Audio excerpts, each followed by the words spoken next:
This channel does not promote any violent, harmful, or illegal activities. All content provided by this channel is meant for an educational purpose only. টিভি9 বাংলায় স্বাগত। Hotspot নিয়ে আপনাদের সঙ্গে রয়েছে আমি শর্মিষ্ঠা। আর হটস্পটে সাধারণ মানুষের খবর, সাধারণ মানুষের ছবি তুলে ধরবো, কারণ আজকে সারাদিন রাজ্য রাজনীতিতে ধর্মঘটের বিক্ষিপ্ত ছবি আপনাদের সামনে তুলে ধরেছি এবং সেই বাঁধ আটকানোর জন্য তৎপর হতে দেখা গেল রাজ্যের শাসক দলকে। এই সবের মাঝে সাধারণ মানুষের সমস্যাগুলো কোথাও ধামাচাপা পড়ে গেল না তো? হটস্পট রয়েছে তো সেইগুলো দেখানোর জন্য। তবে সবার আগে হটস্পটে তিনটে ইস্যুর সঙ্গে আপনাদেরকে পরিচয় করে দিই। ভরা বর্ষা, সেই ভরা বর্ষায় ভরসা ঝুড়ি। এই একজন মানুষ, বয়স সাংঘাতিক, তিনি অসুস্থ হয়ে পড়েছেন, কিন্তু রাস্তার এমন অবস্থা তাকে ডুলিতে করে গাড়ি রাস্তা পর্যন্ত যেতে হচ্ছে। কেন জানাবো। দ্বিতীয় ইস্যু, দিল্লিতে দিলীপ ঘোষ, তিনি গতকাল শ্রমিক ভট্টাচার্যের সঙ্গে দেখা করলেন। তারপর তিনি কবে আসছেন রাজনীতির ময়দানে এবং কোন ভূমিকায় আমরা তাকে দেখতে পাবো সেটা জানাবো, কারণ তার খোলাসা হয়ে গিয়েছে ইতিমধ্যে। তৃতীয় বিষয়, ধর্মঘটের সপাটে চোর। হ্যাঁ, ধর্মঘট করার প্রত্যেকের অধিকার রয়েছে, প্রতিবাদ জানানোর অধিকার রয়েছে বলছেন বিরোধীরা, কিন্তু সেই প্রতিবাদ জানানোর সময় পুলিশ আধিকারিক তিনি সপাটে চর মারবেন আন্দোলনকারীদের। স্বাভাবিকভাবে বিতর্ক শুরু হয়ে গেছে। সেই সমস্ত ধর্মঘটের বিক্ষিপ্ত ছবি আপনাদের সামনে তুলে ধরবো। তবে সবার প্রথমে খবরের বা প্রথম ইস্যুর দিকে নজর রাখি। আমরা কোন রাজ্যে বাস করছি যেখানে একটা রোগীকে কাঁধে করে বয়ে নিয়ে যেতে হচ্ছে? পথশ্রী প্রকল্পে সমস্ত রাস্তায় করা হয়েছিল। তাদের পথশ্রীর হতশ্রী দশা আজকে আমাদের সবার সামনে বেরিয়েছে।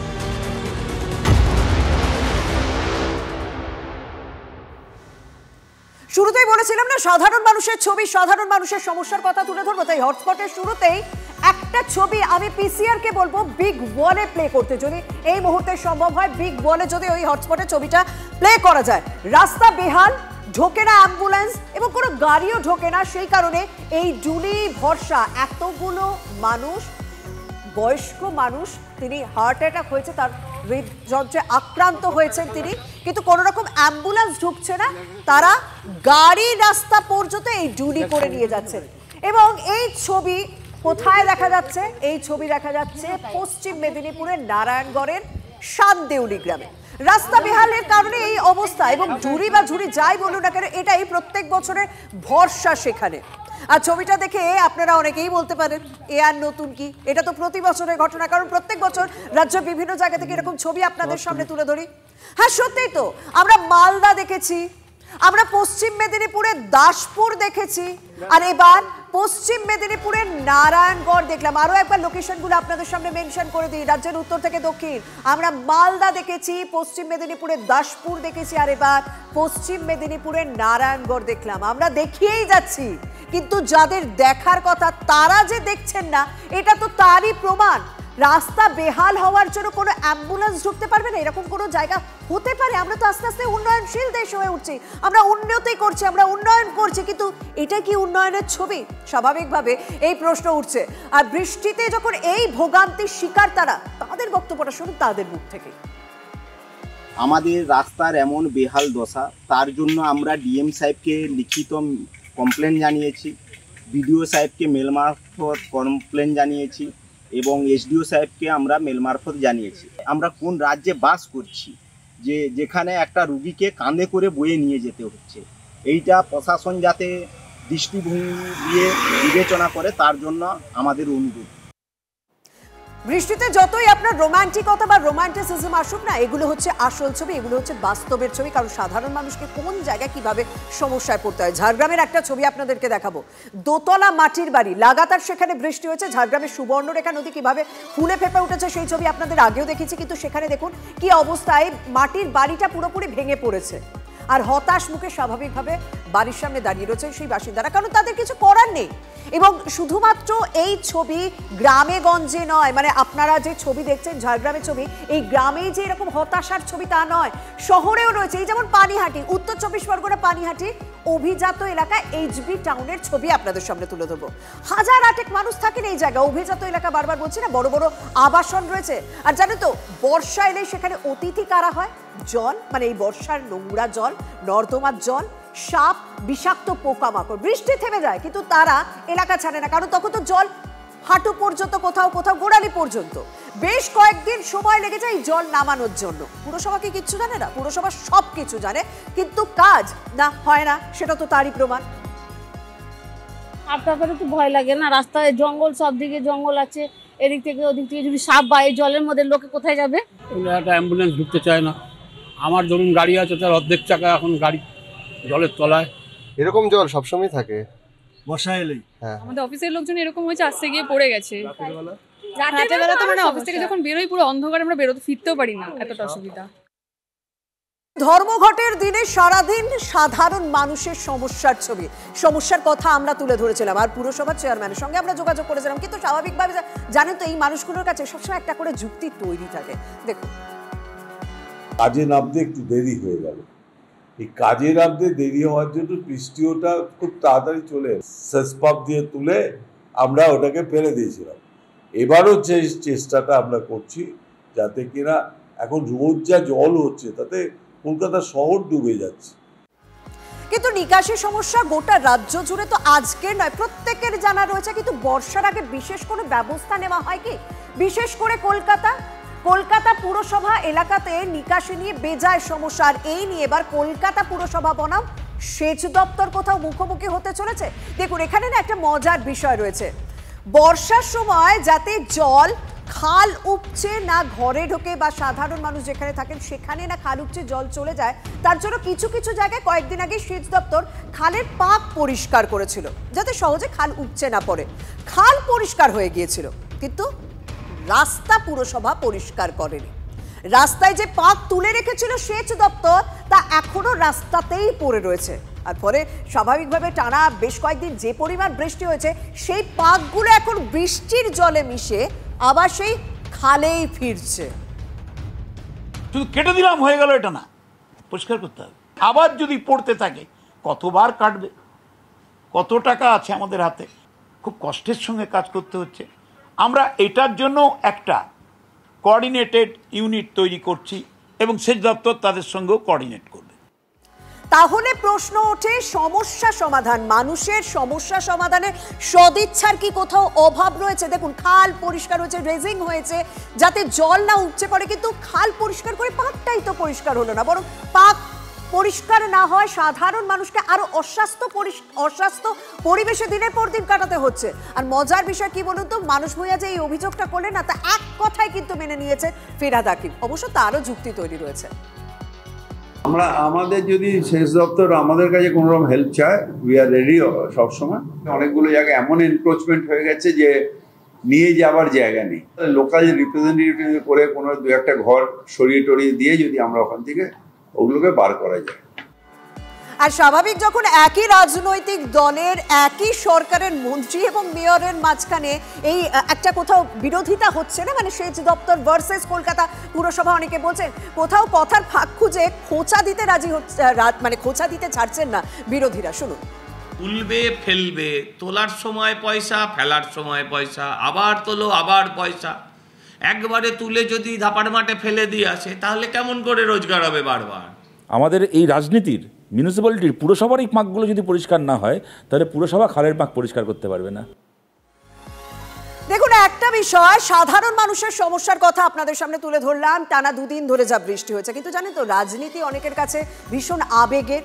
সেই আবেগটা নিয়েই আজ কিন্তু আমরা দেখলাম বৃষ্টির মধ্যে ছাতা মাথায় নিয়ে বেশ কয়েকজন বাম কর্মী সমর্থক পথে নেমে পড়েছেন। কারণ আজ 10টি শ্রমিক সংগঠনের ডাকে বান ছিল না। কত মানুষ নামলেন পথে?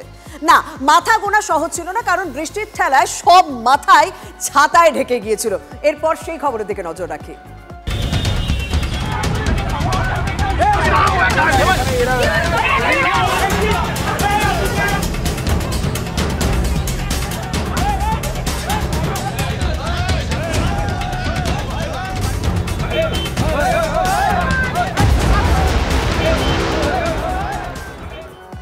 আজ দেশ জুড়ে ধর্মঘট ছিল, বিক্ষিপ্ত কিছু গোলমাল ছাড়া মোটের উপর শান্তিপূর্ণই হয়েছে। বংশীহারিতে আমরা একটু অন্যরকম ছবি দেখলাম।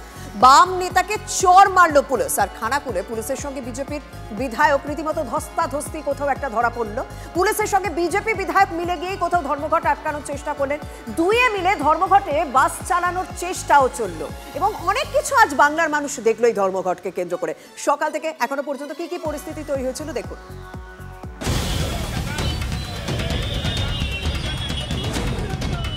দেশবাসী জানিল না ঠিক কি অভিযোগ, ধর্মঘট হইয়া গেল।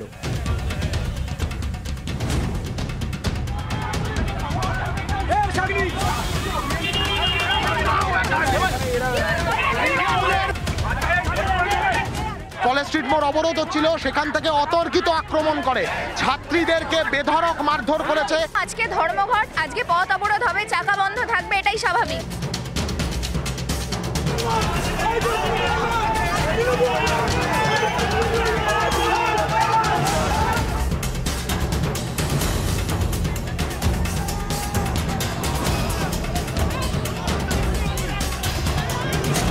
কোন চালচোরের বাচ্চা আমাদেরকে এই অধিকার দেয়নি, কারো বাপের অধিকার নেই মিছিল করার অধিকার কেড়ে নেওয়ার।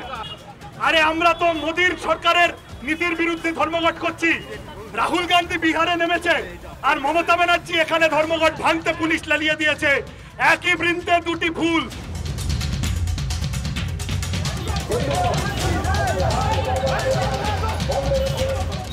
বলছে আমায় গালাগালি দিচ্ছে, গেটটা বন্ধ টানছে, মারতে আসছে।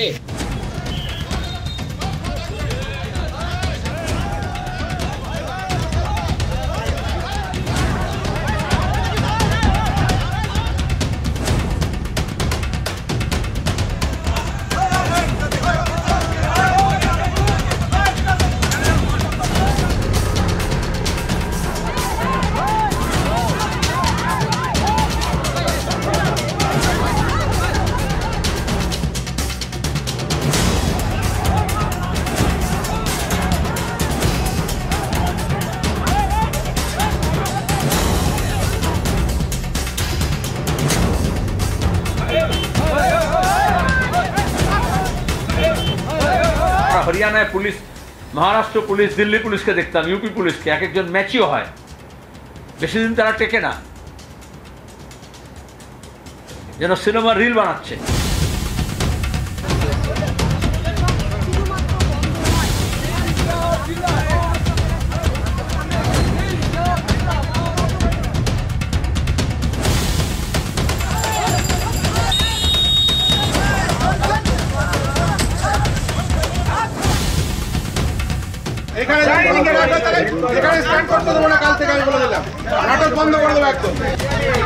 বাস পরিষেবা চালু করতে আরামবাগের খানাকুলে পুলিশ নিয়ে রাস্তায় নামলেন বিজেপি বিধায়ক সুশান্ত ঘোষ। লোক নেই, লোক নেই, তৃণমূলের সাথে সহযোগিতা নিয়ে ইউনিয়নটা ইউনিয়ন থেকে বাসগুলোকে বন্ধ করে রাখা হবে। Bureau report, TV9 Bangla. দেখুন, রাজ্য রাজনীতির কথা যখন হচ্ছে তখন বিজেপির প্রাক্তন রাজ্য সভাপতি দিলীপ ঘোষকে নিয়ে আমরা কথা বলবো না, তা কখনো হয়? কারণ বিজেপি বিরোধীরা অনেকেই প্রশ্ন তুলতে শুরু করে দিয়েছিলেন যে বিজেপির সেরকম কোনো অনুষ্ঠানে তো আর দেখা যায় না দিলীপ ঘোষকে। হ্যাঁ, গতকাল থেকে কিন্তু স্বমহিমায় ফিরতে দেখা গেল দিলীপ ঘোষকে। হ্যাঁ, শ্রমিক ভট্টাচার্যের সঙ্গে তিনি দেখা করলেন, অনেক কিছু বক্তব্য রাখলেন, আর আজ সোজা উড়ে গেলেন দিল্লিতে। কেন্দ্রীয় নেতৃত্ব, বিজেপির কেন্দ্রীয় নেতৃত্বের সঙ্গে বৈঠকে বসলেন তিনি। দেখুন,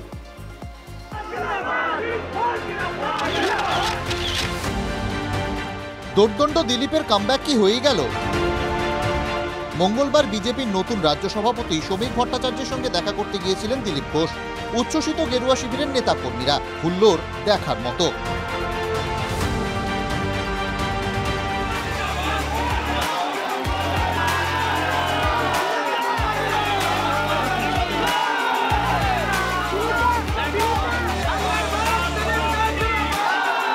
শ্রমিক সাক্ষাতের পর বেরিয়ে একের পর এক কথায় চাবুক মেরেছেন দিলীপ ঘোষ, একেবারে চেনা মেজাজে।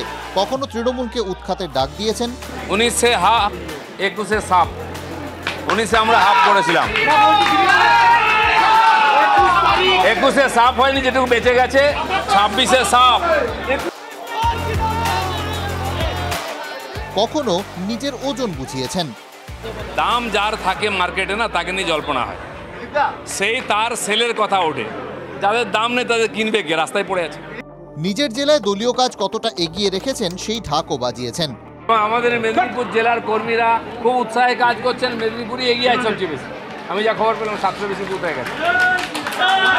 বুধবার দিল্লিতে দিলীপ ঘোষ দলীয় নেতৃত্বের সঙ্গে বৈঠক। বাংলায় বিজেপির কেন্দ্রীয় পর্যবেক্ষক সুনীল বনসালের সঙ্গে বৈঠক হওয়ার কথা। তার আগে বিমানবন্দরে দাঁড়িয়ে আরও একবার তৃণমূল বিদায়ের স্লোগানে শান দিয়েছেন দিলীপ ঘোষ। সেই স্লোগান আমরা দিয়েছিলাম, মানুষ গ্রহণ করেছিল, তো 21-এও হাফই হয়ে গেছে, সাফ হয়নি। এবার কর্মীরা কালকে বলছেন আর 100 আসন চাই, সেটা আমরা প্রাণ দিয়ে লড়াই করে পাইয়ে দেবো পার্টিকে। আক্ষেপ করতেও শোনা গিয়েছে দিলীপ ঘোষকে, নাম না করেই সদ্য প্রাক্তন রাজ্য সভাপতি সুকান্ত মজুমদারকে নিশানা। দিলীপ ঘোষ যখন মনে হয়েছে পার্টি আমাকে গুরুত্ব দিচ্ছে না, আমি সরে গেছি। আপনারা দেখেছেন কোনো রাজনৈতিক প্রোগ্রামে? আজ নয়, 21 সাল থেকে এটা শুরু হয়েছে। আমি ধীরে ধীরে নূতনদের জায়গা দিয়ে পুরনোদের সঙ্গে আছি। যখন আমাকে ডাকা হয়েছে আমি গেছি, আবার যখন ডাকা হবে যাব। দিন কয়েক আগে রটে যায় 21শে জুলাইয়ে তৃণমূলের মঞ্চে থাকতে পারেন দিলীপ ঘোষ। সেই জল্পনায় জল না ঢেলে আরও উস্কে দিয়েছিলেন দিলীপ। বুধবার বললেন, আমার সেই বন্ধুরা খুব কষ্টের মধ্যে আছেন এখন, যারা আমাকে টিএমসিতে পাঠিয়ে দিচ্ছেন, যারা নতুন পার্টি করে নাম দিয়ে আমার নামে চালিয়ে দিচ্ছেন, এখন তাদের আবার কাল থেকে কি গল্প হয় দেখি। এবার মিটিং বসেছে, এবার কি ঠান্ডা বার করা যায়। দিল্লি থেকে কি নতুন দায়িত্ব নিয়ে ফিরবেন দিলীপ? এখনো পর্যন্ত খবর 21শে জুলাই খড়গপুরে বিজেপির মিছিলে নেতৃত্ব দিতে পারেন দিলীপ।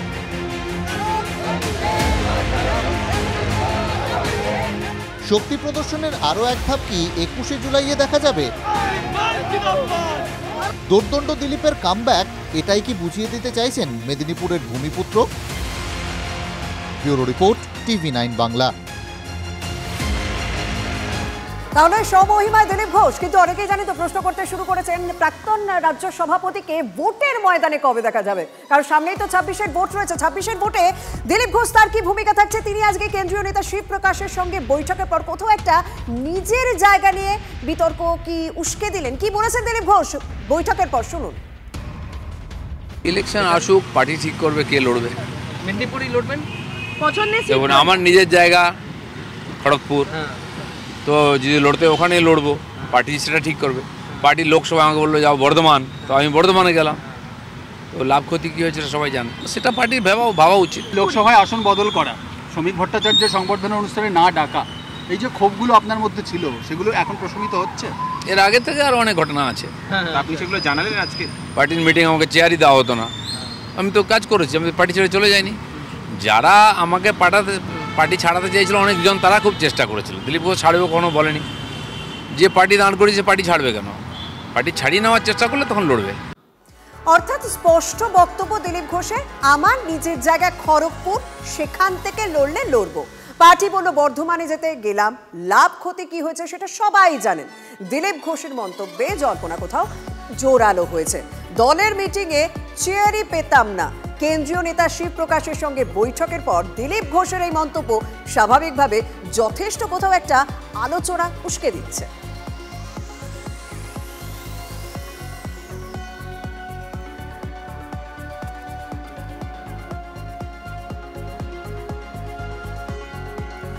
আজকে আমরা সকাল থেকে ধর্মঘটের কারণে উত্তপ্ত হতে দেখেছি গোটা বাংলাকে, কিন্তু আজকে শিলিগুড়িকে একটু অন্য কারণে উত্তপ্ত হতে দেখা গেল। জানেন, মানে মাঠে খেলাকে কেন্দ্র করে দফায় দফায় দুই গোষ্ঠীর সংঘর্ষ আমরা দেখলাম। অবস্থা সামাল দিতে গেলে পুলিশকেও পড়তে হয় ইট উড়ে এলো পুলিশকে লক্ষ্য করে, লাঠি উঁচিয়ে তাড়া করে টিয়ার গ্যাসের শেল ফাটিয়ে পরিস্থিতি নিয়ন্ত্রণে আনে পুলিশ। তবে দীর্ঘক্ষণ, মানে গতকাল রাত থেকে পুলিশের সেখানে মোতায়েন রয়েছে, দীর্ঘক্ষণ ধরে এই উত্তপ্ত পরিস্থিতি ছিল।